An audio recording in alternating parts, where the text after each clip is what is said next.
Batman Returns was so dark and weird, like to the point where McDonald's couldn't sell Happy Meals because kids were like, why is Penguin buying someone's nose and blood squirting out?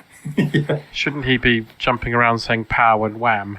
So this one is this. I think this film's their attempt to address that and make it more kid friendly. We would like to be able to help market our burgers with a film that's as shite as our burgers. And they went, yeah, done. Well, Tim Burton, we're going to make him producer to shut him up. We're going to give all the control to Joel Schumacher and the toy company, and we're going to chuck out Danny Elfman as well. Tim Burton was obviously kept on as producer, but it wasn't just to show him. He selected Joel Schumacher. Yes. But that's ridiculous. Because there's nothing in Joel Schumacher's back catalogue that if you were Tim Burton, you go, yeah, he's goodbye. He knows what he's doing this one. We got the same taste we have. I guess you could say like Flatliners and Lost Boys are quite dark. But they're also boring as piss. That's true. That's true. Did Tim Burton step down, or was he got rid of? Or I think he was sort of pushed to one side because of how dark. Because they gave him basically the first film. Tim Burton was a yes man, but with putting his own vision across. Second film, because the first one made so much money, they gave him full control, and it went very weird and wacky and dark. I can tell that. And it made $150 million less. Yeah. So the third one, they were like, well, we don't want you to direct it, but we'll have you as producer. Yeah. Well, because it might be a choice of well, you can choose your own replacement. All right, I know a guy just like me. That's Ben Turton. Yui Boll. See, I thought I'd watch that, I think. Neil Breen. Neil Breen's Batman Forever. Starring Neil Breen as Batman. Guys so like good. that. And Two-Face. But imagine giving Neil Breen $150 million. I would love to see it. Just say to him, here you go, mate. I don't want to see you till the night of the premiere. Yeah, there's the editing suite. There's your keys. There you go. You can do your own music if you want. But anyone's If I ever won like the Super Euro Millions, the first thing I would do is I'd hand Neil Breen $100 million just to see what happens. Would you put any stipulations in? No genre, nothing. Just goes off you go. Off you go. And then the night of the premiere, just like, oh, so you've gone for making the Bat costume only nipples. Okay, good. Yeah, I see you filmed it in the desert again. Okay.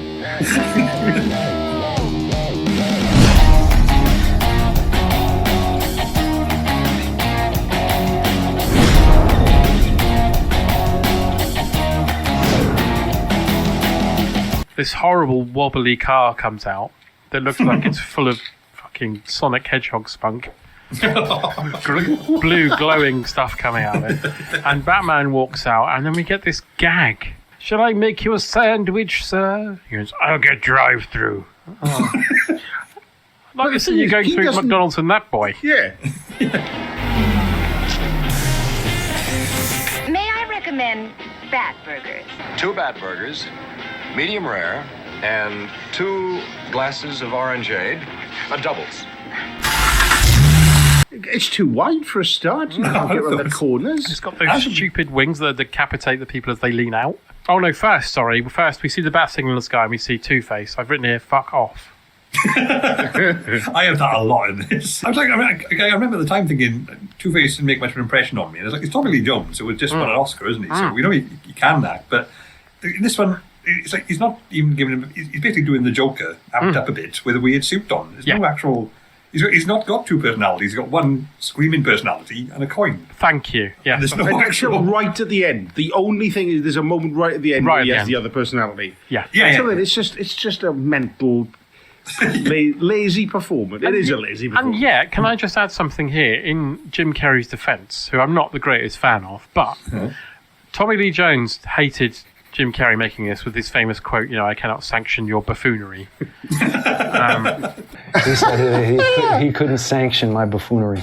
He couldn't? He couldn't sanction my buffoonery. What movie is this? Batman. That's when we did Batman together. Wait, you're the star, though. I was the star, yeah. That was the problem. But out of the 2 of them, Carey's the more restrained, I think. Yeah, I'd say that. He's extreme grotesque a lot of the time, but he has some moments of levity of just trying to do an acting job, whereas Tommy Lee Jones just constantly screaming. Tommy Lee Jones thinks he's Rip Torn in a bank. He's just In this scene, yeah, he is. He's just in every scene. He's just kind of going like, "Wow, fucking turn it down, and he mate." cries a lot.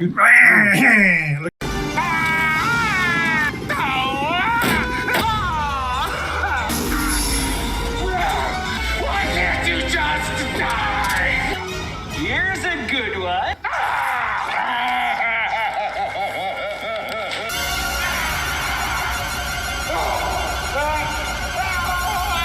If it was any other actor giving the Tommy Lee Jones's performance in this, you'd be going, "Oh, he's having the time of his life." It's not very good, but he's having the time of his life. But you can see the deadness in his eyes. Yeah. Even when he's doing those big speeches and running around and shouting, he still looks like he'd rather be at home switching gas supplier than doing this. And I'm looking at IMDb. He only did it because his son wanted him to do it. I thought it'd be something my kids would enjoy, that all kids could enjoy, and it'd be a chance to, to be a kid myself. I'm calling foul on that now. I think that's just a regular bullshit excuse. We've had Langella doing Skeletor, we've had him doing this, we've had Johnny Depp said about pirates and Gary Oldman. I think if you want to take a big paycheck but a shitty role, just own up to it. Don't blame your kids.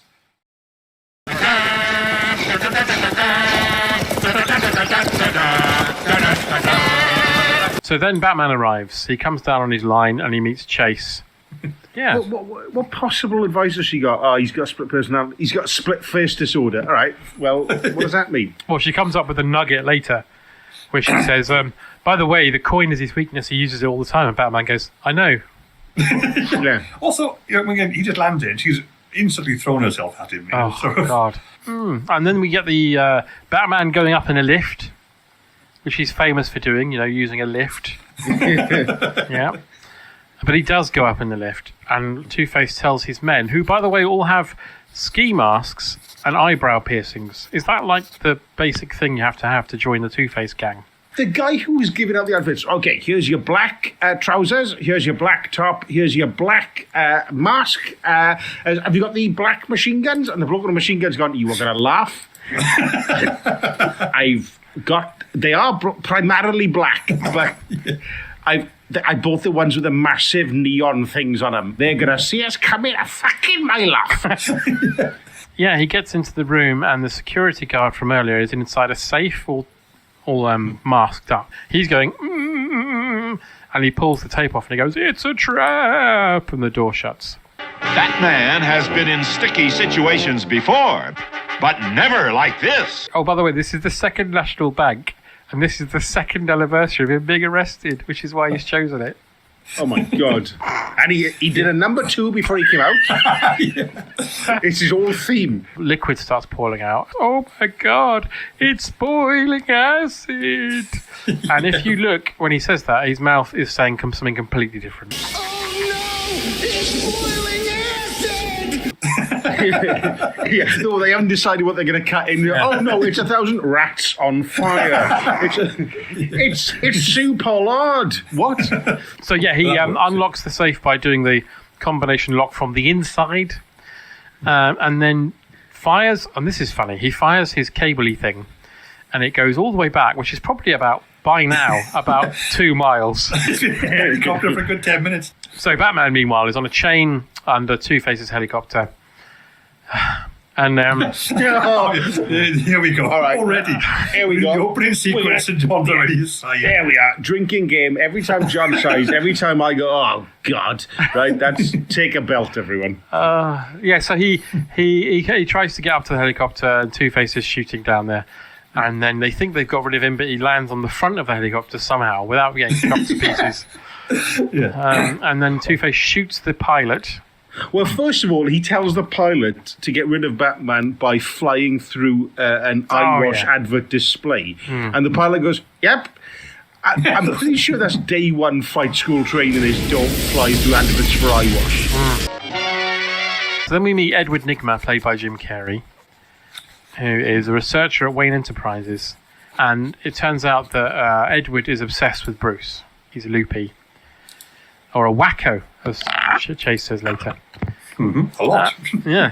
Again, going against medical science. I would say, I think I mentioned she should be disbarred multiple times over. She is a terrible, terrible psychologist. She's not actually from the comics, is she, this chick? No, she's made up. She's made up, rather than the other ones from the comics, because Batman is based on a thing that did happen in the 40s. Yeah. I mean, she later formed a regional production company in Britain, of course, during the 90s. Did she? Yeah, Meridian. Fucking hell, that's so niche. I know. Don't allow deep cut John, come on. Yeah. I know, and that was amazing, because it's not just that it's an older reference, it's from a very specific region. Hello, good evening. Welcome to Meridian tonight. Disabled drivers in the region claim their parking spaces are being abused by record number of motorists who've no right to use them. Nigma tells Bruce about the invention, and to cut a long story short, Bruce says no, because there's nothing to stop your technology, as well as feeding minds, it could also take things out of minds. They say brainwaves a lot. By manipulating brainwaves, I'll make a 3D TV. Well, I'm going to say my best. I mean, every TV manipulates brainwaves if you want to get technical about it. It's just they don't have to do it with a laser. So. Yeah, with a fucking blender. Yeah, it's real Doctor Who stuff, isn't it? So yeah, Bruce goes to his office, and this thing. I love this. This makes me think: how many times would you accidentally set this off?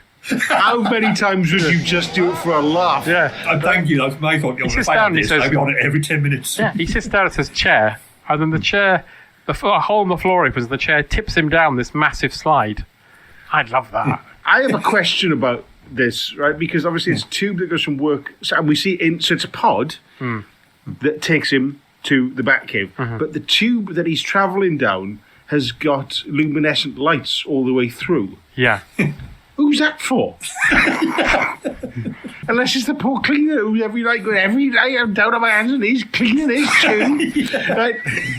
2 pods up the I arse. can barely see my hands in front of my face in this bloody thing. And then he just gets to the end and the pod comes through again. He's like, oh, I've just mopped that. What he wants to do is make the outside a big brush. That way he doesn't even need me. Oh, I'm talking myself out of a job here, never mind. That's the thing, nobody makes the connection with this, do they? Like, no. Batman has all this stuff, right? You must be pretty minted to be able to get away with it. How many times has someone from his office gone, I'll just go in and get something from Bruce's office, and I'll just use his chair. What a comfy chair. Wait! Then Alfred just sat at the other end of the shotgun. So yeah, that's the other thing. He's got branding on everything, and all the bad guys have branding on it. I feel like they've got to be getting these things made. So, like Two-Face with that yin yang umbrella. Like that's probably going to be the only one made. I'm pretty sure if you wanted to track Two-Face, you just go right. Can we make a full? Just who could it be? I know. We'll call. Hello, is this Evil Parachutes? Yeah. Do you do work for Two-Face? We do, yes, quite a lot. Yes. Have you got like an address on the invoice? Yeah, right, got him.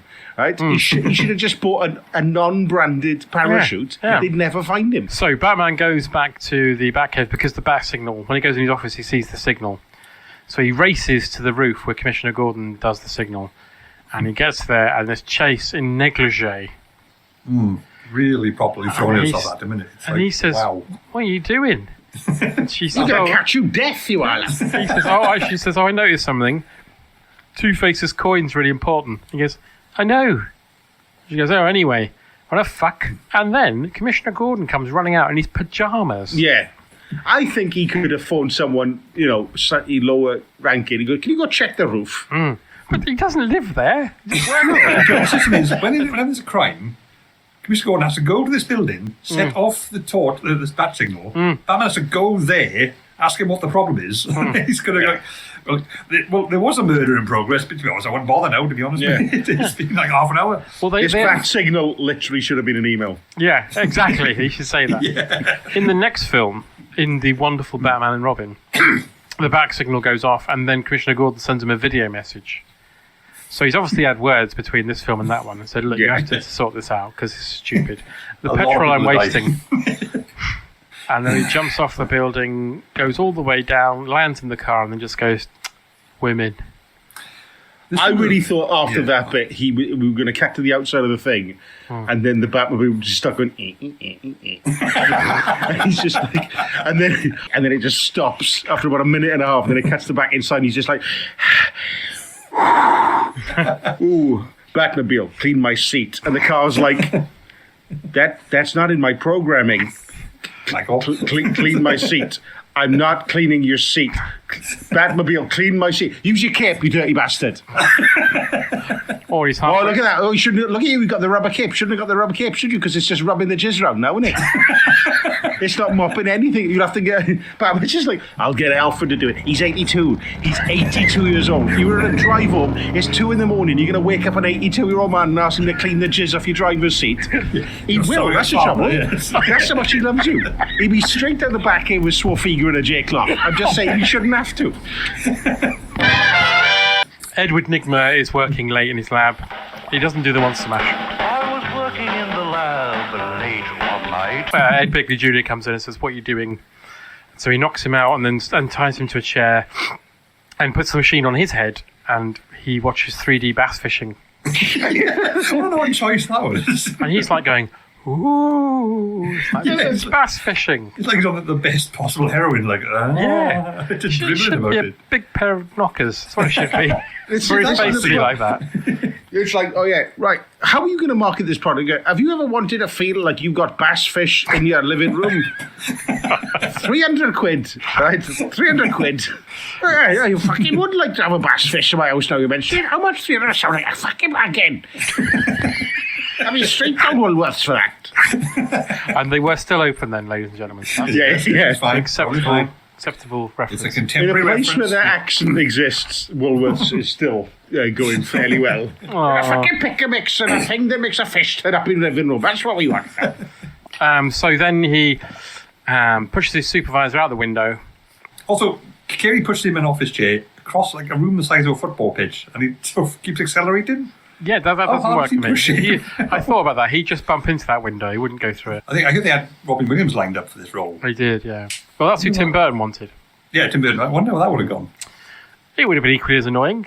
I think so. Yeah, I think Williams might have been a bit, because he's a bit older, wasn't he? So he might have been a bit more. He'd have been a bit better. He'd have been better at the dark stuff. Although, to be fair, Carrey does quite good in the dark moments, I think.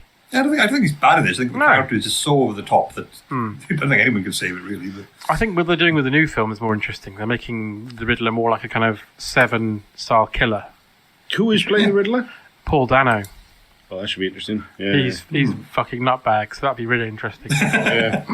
And then Bruce gets a riddle on his desk. I don't mean it. well, I did it in the car, but it kept bollocking me for a minute. Where's my cape? Oh, it's not. It's just pushing it round. It's hideous. I think I left the window on my chair. Next day, Bruce goes to see Chase.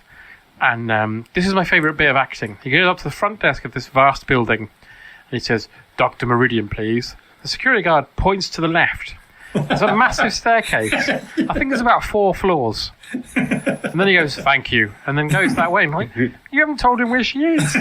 You don't go to the British Museum and say, "Oh, have you got blah, blah, blah," and the guy just points. Yeah, left or right was a binary choice. In the books somewhere. It's in the books bit. But he gets outside her office and it sounds like she's being duffed up. So he kicks the door down. Well, yeah, he kicks a polystyrene painted door. That's the thing. Yeah, it's a really wank. You said on WhatsApp, Dean, that when he picks up the door, I had to record it because it made me laugh so hard. Yeah, I hadn't noticed it thus far. When he picks up the door, it's literally just wobbling in his hand. Yes, polystyrene clearly. Yeah, and then he says, "Oh, I've been sent this riddle, and I want to know if you can let me know about it because I've heard you're like a doctor that's good at everything. I thought you were an expert on multiple personalities, but apparently now you also do the Times crossword." Yeah. And she says, "Oh, I said that your stalker is a wacko." Dean, let me ask you a question. How many riddles do you want from a person before you diagnose them? It's got to be double figures at least. Double figures. Probably 12 at least before I make a serious diagnosis. You know? Wow, bloody hell.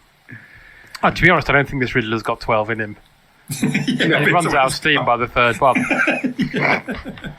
We should mention it actually was written by the New York Times crossword puzzle fella. That's incredible. Bear in mind, like the whole ethos of this film was, how do we sell Happy Meal toys? So yeah, I don't think they would have gone for cryptic crossword type stuff. So then he says to Chase, yeah, I need to get you out of those clothes. He says. Yeah, apropos of nothing. She's like, what? And he goes, into a black dress, because I'd like to take you to the circus. It feels like he's backtracking based on a reaction. Yeah, let's get you out of those clothes. Don't say so I can see your minge. Don't say so I can see your minge. Oh, to cut a long story short, Two-Face hijacks the event and threatens to detonate a bomb unless Batman surrenders, where Bruce Wayne immediately stands up and goes, Harvey, I'm Batman. Yes, no one hears him. No one hears him. You think the bloke next to him would go, hey, what did you say? Oh, yeah, like a Mexican wave. He's Batman, everyone. All the way down the end, what? he's Batman, and also where's my hot dog? Yeah. I'm Batman, and so is my wife. The man down there says he's Bette Midler, I think. Does that help? Something about the cheesemakers.